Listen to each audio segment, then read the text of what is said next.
Dokumen rahasia, NATO siapkan skenario bertempur di dua perang sekaligus.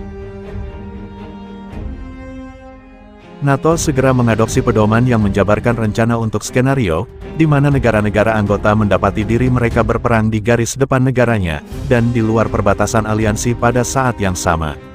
Bloomberg melaporkan hal itu pada Selasa.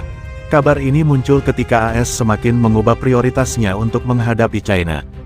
Dokumen rahasia itu akan dibahas, dan ditandatangani para Menteri Pertahanan NATO selama pertemuan puncak 2 hari di Brussel yang dimulai Selasa, ungkap laporan Bloomberg.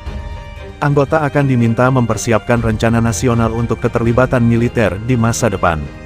Panduan tersebut akan memetakan cara-cara bagi NATO untuk terlibat dalam konflik intensitas tinggi yang disebut Pasal 5, dalam membela negara NATO yang diserang pihak asing sesuai ketentuan Perjanjian Pertahanan Bersama, dan kejadian di luar wilayah pada Pasal 5.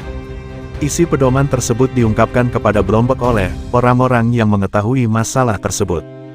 Meski NATO menyebut dirinya sebagai aliansi defensif, blok itu memiliki catatan ekstensif terlibat dalam permusuhan di tanah asing, termasuk di Yugoslavia pada 1990-an dan melawan Libya pada 2011.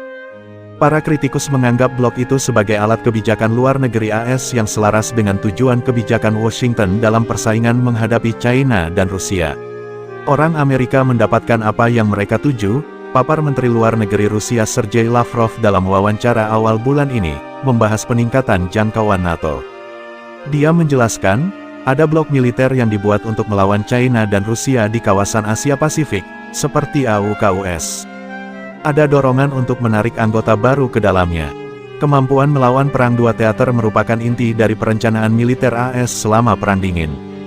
Think tank dan pejabat AS mendorong tujuan strategis untuk memiliki kekuatan militer yang cukup kuat dalam dua konflik darat secara bersamaan, dengan alasan anggaran Pentagon yang lebih tinggi dan menentang pemotongan pengeluaran.